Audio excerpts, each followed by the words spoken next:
Arashi, Prince of the Sky. Chapter 21. Peace. The sound of the clock was growing in the silence. Enough. Burmy said out loud to no one in particular. She got out of bed and walked through the empty house to the kitchen. She reached into the cabinet for a kettle to put the water on the stove for some tea. Every moment for her felt forced and without purpose. Every sound was disturbing, and every task seemed just not worth it. No, not true. Stay strong. She told herself over and over again. She was getting sick of that too, and the whole trying to stay positive and upbeat thing. She took a deep breath and attempted to turn on the heat on the stove. She tried igniting it a couple times, but it wouldn't light the flame. She tried another eye, and still the same. Piece of crap, I can't get a cup of hot tea. She began smacking the stove with her hands. When that didn't work, she began slamming the tea kettle against the stove to get it to start. Then, out of pure rage, she tossed the kettle across the kitchen counter, smashing it into a stack of dishes. She slid to the ground and put her hands to her head. It was late, and she hadn't gotten much sleep in the past 2 days.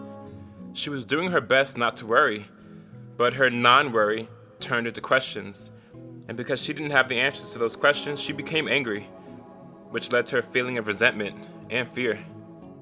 Why would they just leave me like that? What the hell did I do? At least tell me something. Anything. She lifted her head, and her eyes landed on the photos on the fridge. She observed them for a second. Ari's first bath and first birthday. She smiled to herself. Ari never smiled in any of his pictures. Shamari's first soccer game. She remembered he would always complain to her constantly about soccer, but she could tell he really loved it deep down. And more than that, he really needed an outlet. 'Cause, that child was a ball of energy. Pictures of their first family trip to the bayou, where Bishop was born. She remembered that was such an amazing time to be with her family. But the weather was horrible. Everyone was irritable. Shamari and Anabe wouldn't stop arguing. Ari was 6 and was just coming around to being more sociable. He was always to himself, just observing and listening to people around him.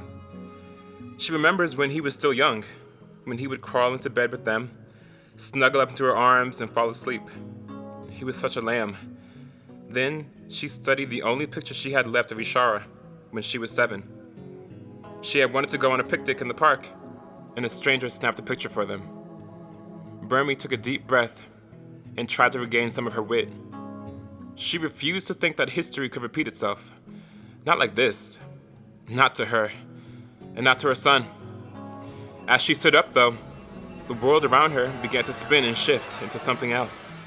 It gave her wicked vertigo as she struggled to maintain her equilibrium. When the shifting stopped, she realized she was no longer in her kitchen. She was standing over Arashi in a space she didn't recognize. What the heck? She walked up to him slowly. He was sound asleep, with a smile on his face nonetheless. Hey, Mama B. Nanabe said, standing behind her on the other side of the room. Sorry for the abruptness. I just thought this is the best way to... Nanabe Wise, you better have a really good excuse for leaving me hanging for days, chick. I don't even care how you're doing this right now, but get to talking before I go medieval on that ass. Okay, let's talk. Nanabe responded by raising her hands over her head. The room morphed instantly into her office. Burmy stumbled a bit, not used to the extreme switch in settings again. Please, have a seat. Girl, no, what the heck is going on? Speaketh now. Okay, fine. This place that we're in is my office. My real job title is Head of Operations for an organization called Mudlahara, also known as Root. We exist in defense of fear. We locate and train special individuals with spiritual prowess to use their powers effectively to defend against the spirit of fear and any other dangers that threaten the harmony between the spirits and humans. We're really good at our job and... Nana, why did you take my son without telling me? You're like the freaking cat burglar. And please, don't lie to me with no bull crap like it's for my own protection, because you know that's a bowl of crap.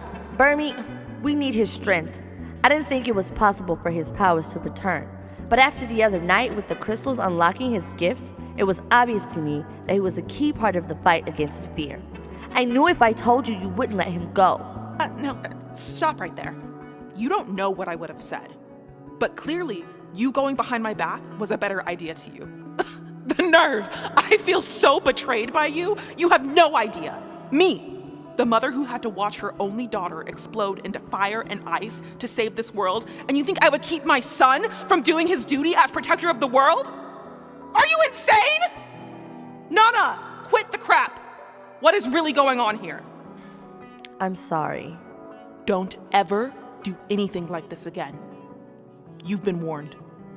What the crap? I would have come with you. I'm the cool mom, remember? Yeah, that's what I didn't want to happen, B. This mission, it's dangerous. Truly. Fear has an army waiting to wreak havoc on the world. I don't want you or Bishop caught in any of the crossfires. Sweetie, let me tell you something. We are fully grown adults capable of making our own decisions here. I've seen it. Seen what?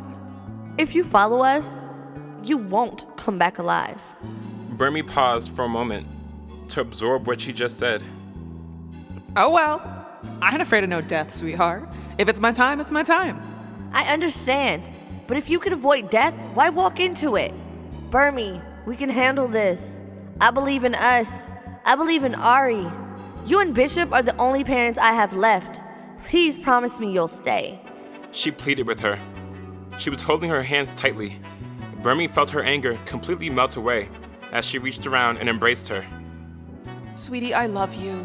I understand your concern, but... Okay, look, Burmy, just look. Nanabe turned around and picked up a white crystal. An image appeared out of the crystal in front of them. We're getting reports from all over the world of people transforming into monsters and wreaking havoc in their territories. This is a work of fear. He's even more dangerous now than ever. Burmy watched all the horrific things happening. A barrage of images appeared in front of her. Hundreds of these creatures attacking towns, cities, schools, hospitals. It was truly sad. It was just like the other night. And if it hadn't been for Ari, they'd probably all be dead. Not only that, but he's targeting people with enhanced spiritual abilities, and they're the first to go. He's cutting them off with an abundance of untapped potential before they can even develop it. Another image of the world appeared, showing bright red lines marking the path in the direction of the creatures. They were all headed towards the same place. Africa? Nanabe flipped the crystal over in her hand, and the image disappeared. Burmy looked at Nanabe, waiting.